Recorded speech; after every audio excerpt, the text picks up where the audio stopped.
Why? Information you can bank on.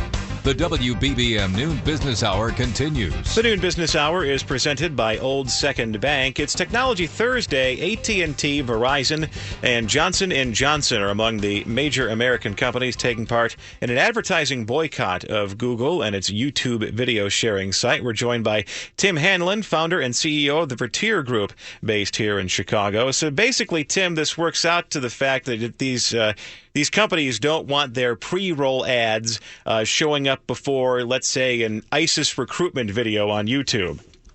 Yeah, Rob, you can imagine that that's a little bit disconcerting to an advertiser, an ad campaign being next to such content. And it's an issue that's not necessarily new, but it's something that has been bedeviled the digital advertising industry for a good decade or so.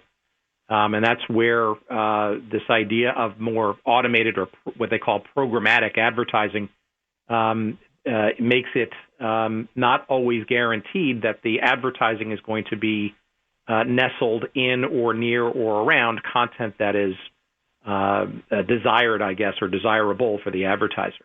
Well, if you buy ads through Google that would show up on YouTube, did you have that choice of where they could show up before, making sure it wasn't on objectionable content or making sure that it lined up with certain keywords or metadata to make sure that your ads actually showed up in front of the most likely customers, or was it simply sprayed everywhere? Yeah, well, it's a mixture of the two. So is there the intent, is there the capability of advertisers to be able to select genres or types of content that they would like to be near or around? The answer is yes. Now, is it a foolproof science?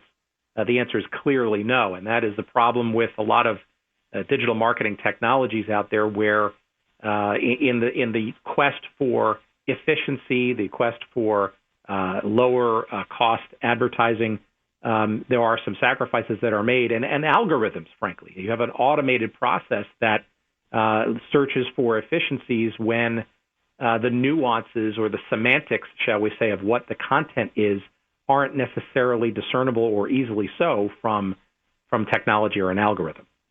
Other major companies and corporations have also boycotted Google, and Google says it is in an extensive review of its policies. So it looks like something's going to happen here.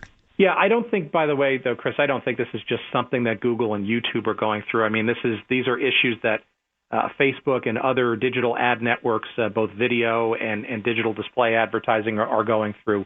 But it's also important to recognize that the two founders, I guess, of this boycott are Verizon and AT&T.